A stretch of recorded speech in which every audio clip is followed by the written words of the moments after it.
Hai Smart Traders and Investor, kembali lagi bersama saya Kadek Mertayasa di channel Yuk Nabung Saham.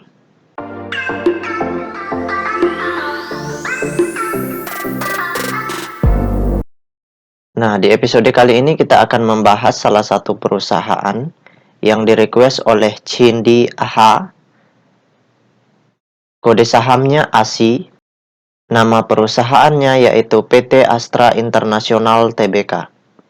Oke, untuk mempersingkat waktu kita langsung saja buka datanya di aplikasi iPod ya.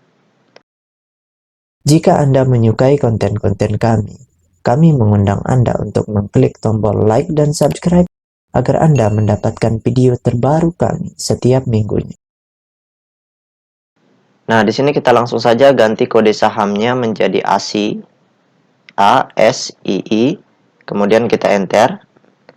Nah, berdasarkan grafik dari perusahaan PT Astra International Tbk ini, dari bulan Januari itu harga sahamnya naik, kemudian setelah itu turun pelan-pelan mencapai level terendah di harga 4.640, setelah itu naik lagi, kemudian turun lagi, naik lagi, turun lagi. Jadi support kuatnya itu berada di 4.640. Setelah itu harga sahamnya naik tinggi mencapai harga 6.444. Setelah itu harga sahamnya turun kembali seperti itu. Nah, sekarang kita ingin lihat apa yang dilakukan oleh investor besarnya selama sebulan terakhir ini ya. Sebulan lebih. Dari tanggal 3 Januari 2022 sampai tanggal 15 Februari 2022. Di periode ini, apakah investor besarnya itu melakukan akumulasi atau di sini mereka melakukan aksi distribusi seperti itu. Nah, kita langsung saja cek data broker summary-nya. Oke, kita klik kolom Broksum. Kemudian di sini kita ganti kodenya ASI, ASII, kemudian kita masukkan tanggalnya dari tanggal 3/01/2022 sampai tanggal 15 Februari 2022. Oke, kita show. Nah, berdasarkan data transaksi atau data broker summary dari perusahaan PT Astra International Tbk ini, kalau kita hitung total lot yang dibeli dengan total lot yang dijual secara keseluruhan dengan menggunakan tools tambahan yaitu Detektor, maka dapat ditarik kesimpulan bahwasannya selama sebulan terakhir ini, investor besarnya melakukan normal akumulasi. Seperti itu. Jadi lebih banyak mereka membeli seperti itu. Jadi kesimpulannya normal akumulasi. Nah, selama mereka akumulasi, sebaiknya kita bisa perhatikan ya. Apalagi 2 hari terakhir perdagangan mereka akumulasi seperti itu. Nah, kita tutup dulu data broker summary-nya. Nah, selanjutnya kita masuk ke data peta kepemilikannya. Untuk melihat potensi jangka panjang dan seberapa besar kepentingan investor besarnya di perusahaan ini. Seperti itu. Nah, bagi teman-teman investor, jika ada yang ingin ditanyakan atau ada yang ingin di-request, silakan komen di kolom komentar. Nanti saya akan buatkan videonya secara khusus. Nah, berdasarkan hasil riset yang saya lakukan dengan mengumpulkan data-data dari SRO Bursa Efek Indonesia dan data-data dari sekuritas, maka dapat ditarik kesimpulan bahwasannya perusahaan PT Astra International Tbk ini 45,909 ya, 45,9% sahamnya telah dicetak dalam bentuk script plus seperti itu. Jadi sisanya itu masih dalam bentuk saham warkat atau saham yang tidak bisa diperjualbelikan di pasar reguler maupun pasar tunai. Jadi kita abaikan saham warkatnya. Kita fokus ke siapa yang memiliki saham script plus-nya saja seperti itu. Karena saham warkat tidak bisa digunakan untuk haki. Hanya saham script plus yang bisa digunakan untuk hajar kiri atau haki seperti itu.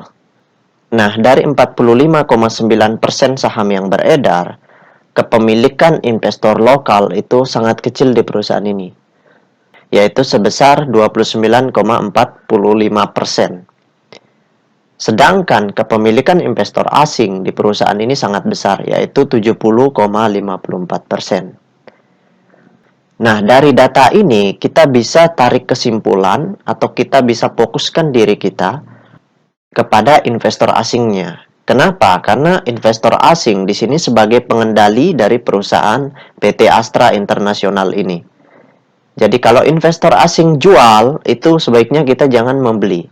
Karena apalagi ketika mereka melakukan penjualan dalam bentuk besar seperti itu, atau biasa dikategorikan masif distribusi.